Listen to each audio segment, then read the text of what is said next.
We'll now move on to our spotlight presentation. And we have both Mike Yavely and Ashley McCloskey from our Albany office to give us our presentation. We're very happy to have you guys and learn more about the project. Thanks, Chairman. Good morning, Directors. Thank you for having us here today. As I said, I'm Ashley McCloskey, Vice President for Special Projects and Operations, joined by Mike Yavely, our Regional Director for the Capital Region Office. And we're happy to be here today with you to give you an overview of the Championing Albany's Potential Initiative and the Downtown Albany Strategy. So in last year's budget, Governor Hochul launched the Championing Albany's Potential, the CAP initiative, which was an unprecedented $400 million investment in downtown Albany. As the capital of New York, Albany has unique assets. It's the center of a strong, growing region with a population of about 100,000 residents, and it's the seat of government, has a long history of innovation, but downtown has long faced challenges that really have been amplified by post-pandemic shifts in work and social patterns. And Albany has struggled with the same issues as many other mid-sized cities, like vacant storefronts, fragmented development, a lack of vibrancy in the city's core, which has really led to perceived public safety concerns, making it difficult to attract and retain city center businesses and residents. And downtown struggles with the need for more quality housing, jobs, and public spaces. Issues that are compounded by the fact that 2/3 of the city's property are tax exempt, which has strained municipal resources. So these factors led to the launch of the CAP initiative, which is a state-led effort to support revitalization and long-term economic growth in the downtown core of Albany. A cornerstone of the initiative is the Downtown Albany Strategy. The strategy is backed by $200 million in funding and is intended to guide decision-making and coordinated action to reinvigorate the area within a 1-mile radius of the state capitol. The CAP initiative also includes funding to revitalize the New York State Museum, as Commissioner just mentioned, for reimagining the I-787 study, for improvements to the Empire State Plaza, and for public safety efforts. ESD was tasked with developing the Downtown Albany Strategy and administering the $200 million in funding.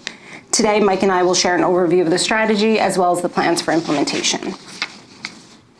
So last May, as a reminder, this board approved a contract to select MIG, a planning and economic development firm, who joins us today, Ben Margolis and Yuri Chang from MIG, that helped lead these efforts. And over the past 9 months, we've really undertaken a comprehensive community engagement process to hear what Albany's residents, workers, business leaders, and visitors want out of downtown Albany. Last Friday, the governor unveiled the final strategy, and pending your approval this morning of program guidelines, ESD will release an open call for applications next month. This community-informed and data-driven strategy is a public roadmap that outlines where we think concentrating investments make sense, growth targets to define what we want to achieve, and the tools and partnerships we need to make it happen. The strategy articulates some of the challenges that I mentioned that downtown Albany is facing and addresses the ways in which downtown must evolve to create an active and welcoming core, and emphasizes how investment in the downtown core can make the greatest impact on the entire city. Over the past 8 months, we've undertaken a robust community engagement process to ensure that the people that live and work in Albany had a meaningful role in the process.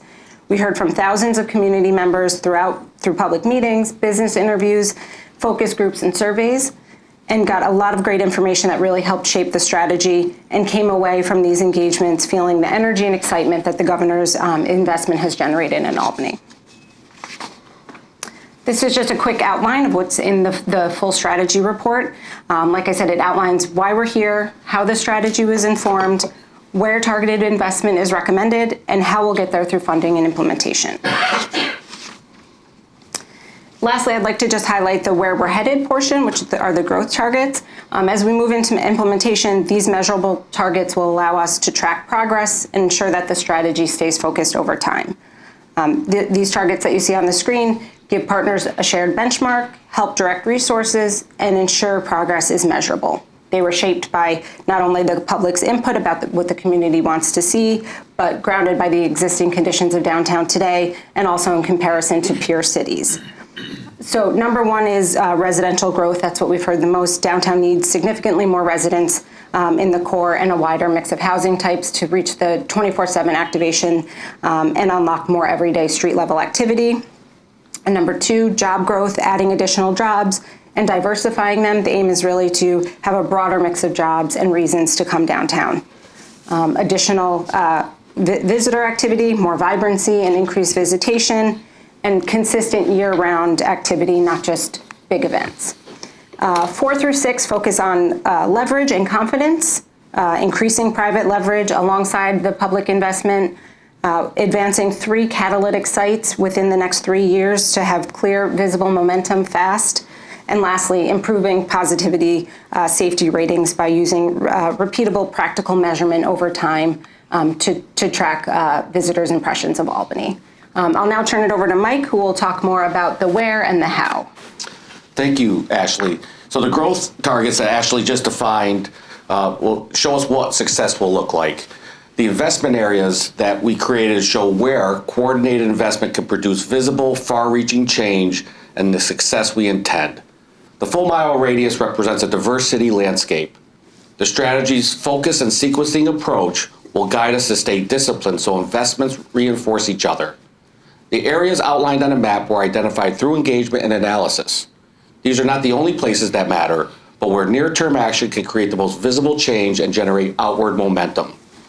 The strategy frames these as the highest leverage areas for early action, where CAP resources can stack housing, small business growth, public realm upgrades, and catalytic development.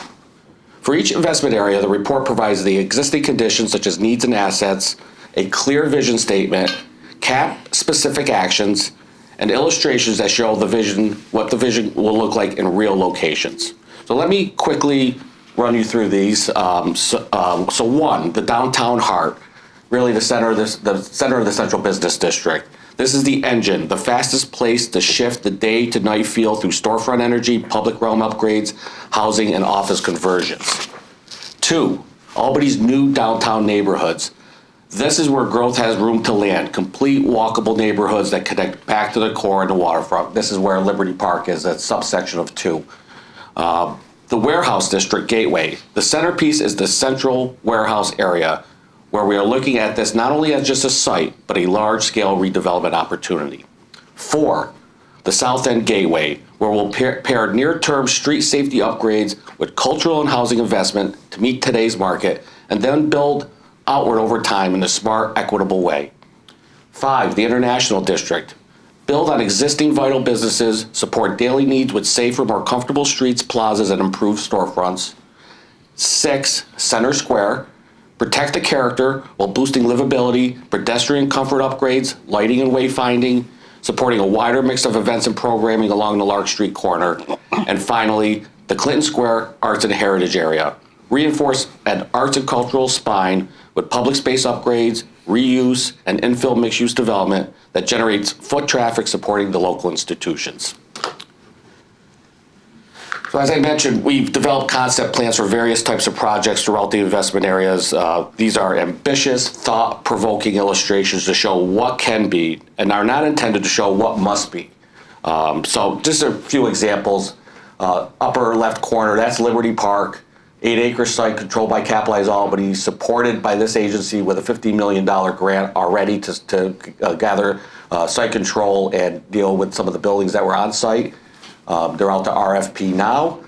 So that's a vision that shows. To be clear, today that's pretty much an empty Right, parking lot. right. So that's Yeah. a vision. So Yeah. in that upper left, that's largely nothing right Yes, now, right? it's called the parking lot district. So yes, yep. Upper right-hand corner, that's to show some of the street treatments. So again, there's these throughout the districts. We have different examples. That's Steuben Alley down Pearl Street. It's a real connection from essentially, the state capitol to the waterfront, right through the heart of the city. Lower left corner, that's Tonic Plaza, an OGS-owned property on Pearl Street. In fact, that whole development, including the hotel, the buildings around it that are state office buildings, private owned, that was originally a UDC project going back a long way. So, it's a tired plaza, and it's in the heart, and we really want to see it activated. And the final is the central warehouse area. Again, currently, you don't see it there because there's a new building on it, but the central warehouse is undergoing a remediation and ultimate demolition, again, supported heavily by ESD. And this shows a very, very robust plan for this area for the future. And we look at it as, when and by the way, the shaded 787 represents the 787 area, where DOT is currently in the final stages of selecting an option to de-densify that road, boulevard it. So we're capturing the ability to incentivize some of these projects as that massive public works project takes place in the future. So we covered the why, the what, the where. So now moving on to the how. The funding announced by the governor and adopted in the state budget has remained a focal point throughout this process. And while it certainly informed the growth strategies and concepts, we encourage stakeholders and the public to not focus exclusively on the funding. We need more, and we need to aspire beyond $200 million to be successful. Early on, we assured everyone that we would not produce a list of projects with dedicated funding, but rather aspirational ideas and effective tools to build success. Working with MIG and our policy team, we built the toolbox, the CAP Initiative funding programs, 3 funding buckets administered by ESD providing matching grants for qualified projects, $120 million dedicated to transformative projects, $40 million for housing investments, and $40 million for community and public spaces. From a project perspective, the needs covered a wide variety of uses ranging from large transformational redevelopment sites, public infrastructure improvements, addressing commercial vacancy, new housing investments, and beyond. To make the funding process seamless and user-friendly, we developed 3 distinct funding program guidelines, each with their own focus, criteria, and expected outcomes. Following this presentation, I'll be submitting the funding guidelines to the board for consideration, and we'll be able to provide more details at that time. It cannot be done with funding alone. We need to maintain the robust partnerships we developed with the city, the county, and our state agency stakeholders, and the entire community. Early outcomes and wins are a must. Local implementation, zoning, permitting, incentives are a must. Public support is a must. We have developed near, mid, and long-term goals surrounding implementation and sustainability to ensure we are coordinated and focused. ESD will lead the near-term delivery team and continue to assist local government partners into the future. So, if I could just take a moment, I want to personally thank the governor for her vision that set this all in motion. I want to thank the board not only for this opportunity to present here today, but for the dedicated support from day one. Commissioner Light, thank you for making sure we had the resources and stayed on task. And I'm doing this because this is one of the most impressive team efforts I've ever been part of. I've been doing this for 30 years. Kevin Eunice and his team, Ashley McCluskey, Brad Willows, Allie Walsh with Real Estate, Allison Kabir, Emma Wallach, Elizabeth Morrissey from Policy, my wonderful regional office team, Heidi Passos, Joe Landy, who lived up to the sign on his door that says, other duties as assigned. What does it say? Other duties as assigned. He dedicated much of his workload to CAP. Mary Elise Reese and our newest member, Jordan Nagelsmith, are all great at making sure we're going to be implementing this. Our consultants, led by MIG, Ben, Yuri, and your teammate Jay, and the rest of the team of consultants, thank you. And so many others in Chamber and ESD. We took this on not only as a professional challenge, but personal priority to make the place we all live, work, and play the capital the people of the state of New York deserve. So thank you. Good. Well, thank you, Mike. And Ashley, thank you. Can you put the slide back on with the 7 regions? Yep. I just had a couple of quick questions. And you can help me with my geography out there as well. So first of all, are all these regions within the city of Albany? Or Yes. So all within the city. All within the city? All within a 1 mile radius of the state capital, which is the demarcation line for where we're going to be focusing our efforts. So it goes beyond these areas, but we're focusing the investments in this area to kick it off. Got it. And did I hear, Ashley, you correctly, that the population in the city today is only 100,000? That's correct. Yes. Wow. Yep. And how many state employees work in the city on a regular basis? Is it like 30,000, 40,000? Yeah. Okay. You know, 40,000. But this goes back a ways. I was a commissioner of development planner for the city for years, and we used the number back then of like 60,000 in computations, which is more than just state workers, but it's hard to say. Exactly. Yeah. But it's fair to say that most people who work in Albany the city of Albany live outside the city of Albany. It's a big, And big, so it's big number. part of the strategy also to get more people living That's right. in the city. Excellent. That's right. And thus the goal of creating 3,500 housing units. That's right. Do we believe the demand is there? Yes, we you do. know, for the housing? Yes, we do. And the second area, the Yep. number two, like, are we envisioning like waterfront, apartment buildings and mixed-use buildings and things like that? Not at this time. So 787 splits that, and the rest of the property is public. So it's public park. So ultimately, when 787 comes down and we see what kind of land availability there is, there could be some new opportunities that this plan doesn't envision, because we didn't want to overstep with what is going to take Most place. of it'll be open space, open to the Yeah. public, Yeah. Yeah. taken in the waterfront. Yeah, and honestly, Chair, we want to focus on the core. I mean, we got to focus on underutilized buildings. There's I can't remember the exact number, Ben, but a lot of vacant land, parking lot district being an example. Yeah, Kevin, the increased residency downtown is like sort of the North Star of the plan, right? That is, how do we overcome the sense of people's concern about safety? It's more human beings living downtown, right? More people working downtown. And so that, number two, that we call Liberty Park, which some people call the parking lot district, it's currently largely vacant, right? And so it's this incredible opportunity to quickly, we hope to develop a mixed-use neighborhood, like to literally create a neighborhood from parking lots, right? And a shout out to our friends at MIG who, we all live there, and so they help us step back and say, this isn't something you should be, like, what do we do with, like, this is an asset. They helped us see this as an asset. We all knew there was something possible, but they really helped us see this as a unique asset in a community that's 400 years old, to have this much space for a development opportunity. They really helped us see that, and so that's kind of ground zero. That's where we are very focused. The whole thing is a focus, right? But we only have 200 million. But that is, North Star is more people living downtown. Liberty Park is sort of our best chance to do that quickly. Got it. Yeah, it's cool. No, it sounds very cool. And the last question I had was the REDC up there in the capital region involved in the planning of this too? Because a lot of like the sequence and the process that you discussed about the engagement of the community, it sounds like that's sort of what Yep. REDCs are supposed to be doing too. So Yep, we regularly get them up to speed at meetings, and many of them are participants. The governor kicked this off with a dinner, and it was a working dinner where we sat at tables and did, we all met, and a lot of the REDC members participated in that, and really kicked off this whole idea. Was that dinner with the key stakeholders. great. No, it sounds exciting. Wish you a lot of luck with it. And, it sounds like something that should happen as well. Not just, you'd like to see it, but it should happen. Kevin, just flag one more thing. Hope talked about the museum. So as part of this 400 million, what we're talking about here is the 200 million of this mile circle. But the governor also gave ESD $150 million to work on the museum.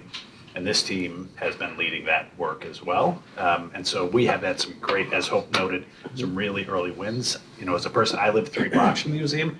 People feel differently when they start the Barbie exhibit. It's a minor thing, but it's energy. People are going in. Right. What kind of museum is it? It's a New York State Museum. Yeah. So it's like constitutionally chartered to like track New York State's history and preserve things. It's a massive structure, but it's dated and it's got the same exhibits as it had 50 years ago. And so the governor said, we need to do something about this. As we think about this rejuvenation of Albany, the museum is a big part of it. And so she gave us What district is that in? Which one? It's It's just north of where it says Lincoln. University Plaza, Yeah. off that blue. Yep. Got it. sorry. No, yeah, Here. one more over there. Down. Madison. And number 6. Yeah, right by the plot building, right there, sorry. Yes. Third time's a charm. Third time's a charm. What do I know? Well, you only live a couple blocks away. Very neat. How about other board members or Francine? Anybody? Francine has a question? Yeah, Kevin, thank you. Two questions. What is a catalytic site? What does that mean? Yep. So a large scale site that can offer opportunities for us to stack different uses to drive housing, visitation, and employment. So sites that offer more than just one opportunity. So if somebody has a site and they were just going to build a residential tower on it, we could maybe make an argument that's catalytic, but the spot we're talking about at Liberty Park, the parking lot district, that's a catalytic site. The central warehouse redevelopment area, that's a catalytic site. Lincoln Towers in the south end, which is a Albany Housing Authority owned abandoned site, right? They're looking to tear down the existing buildings and rebuild new housing opportunities there too. That's a catalytic site. Yeah, catalytic, right, literally means making other things happen. Yeah, that's, I think, what the word comes from. And so that's what that's about. It's like we're making an investment that is making other things happen. And Liberty Park, as the example, is we start putting more people in that neighborhood, we're going to change the whole Right. character of downtown, right? It's catalytic. And how long did it take to put the strategy together? I mean, this whole report, how long did it take you? Not long to do this? enough. Not long Oh, enough. We said no. 9 months, but No, I mean, last May, Yeah, end of May we started. the end of May is when the governor announced Yep. this, and that's when we selected MIG. So really, since last June, so a little less pretty than good. 9 months. Yep. Yeah, very. Yeah. We've never Thank had, you. like, I've never been involved in a project where more people came out to comment, right? Wow. Yeah. Yeah, 700 people at our We first filled the workshop. convention center room. Yeah. Wow. That's you. Right. Yeah. Anybody else? No? All right. Well, Michael and Ashley, thanks for our presentation.